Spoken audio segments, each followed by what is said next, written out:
తాకట్టులో ఉన్న బంగారానికి వడ్డీ కట్టలేకపోతున్నారా? మీ బంగారాన్ని విడిపించి మార్కెట్ ధరకే కొని మీకు మిగిలిన సొమ్ము అందిస్తాం. Achari gold company. భారత సినిమా పరిశ్రమ రోజు రోజుకి ప్రపంచ స్థాయిలో గుర్తింపు సంపాదిస్తోంది. ఈ క్రమంలో స్టార్ హీరోల మార్కెట్ విలువ కూడా భారీగా పెరుగుతోంది. తాజాగా విడుదలైన గణాంకాల ప్రకారం భారత సినీ ఇండస్ట్రీలో అత్యంత విలువైన నటుల జాబితాలో ప్రభాస్ అగ్రస్థానంలో నిలిచారు.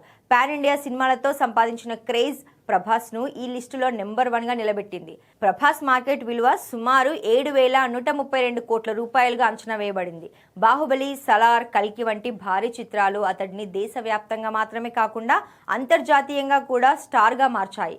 ఇక రెండో స్థానంలో షారుఖ్ ఖాన్ ఉన్నారు.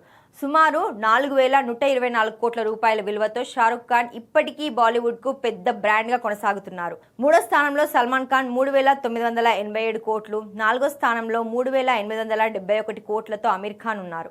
దక్షిణాది నుంచి రజనీకాంత్ 5వ స్థానంలో ఉన్నారు. 3,115 కోట్ల విలువతో రజనీ ఇప్పటికీ సౌత్ ఇండస్ట్రీలో అతిపెద్ద ఐకాన్ గా కొనసాగుతున్నారు. 6వ స్థానంలో 2,913 కోట్లతో బాలీవుడ్ యంగ్ స్టార్ రణ్వీర్ సింగ్ ఉన్నారు. టాలీవుడ్ నుంచి మరో స్టార్ అల్లు అర్జున్ 7వ స్థానంలో నిలవడం విశేషం. పుష్ప సినిమాతో నేషనల్ లెవెల్ క్రేజ్ సంపాదించిన బన్నీ మార్కెట్ విలువ 2,892 కోట్లుగా ఉంది. 2,531 కోట్లతో 8వ స్థానంలో అక్షయ్ కుమార్ ఉండగా 2,331 కోట్లతో 9వ స్థానంలో నిలిచారు జూనియర్ ఎన్టీఆర్. 10వ స్థానంలో రామ్ చరణ్ ఉండగా 2,130 కోట్లతో ఈ జాబితాలో చోటు దక్కించుకున్నారు. RRR విజయం తర్వాత ఎన్టీఆర్, చరణ్ గ్లోబల్ రేంజ్ లో గుర్తింపు పొందారు. మొత్తంగా ఈ జాబితా చూస్తే టాలీవుడ్ హీరోలు దేశవ్యాప్తంగా ఎంతటి ప్రభావం చూపిస్తున్నారో స్పష్టంగా అర్థమవుతోంది.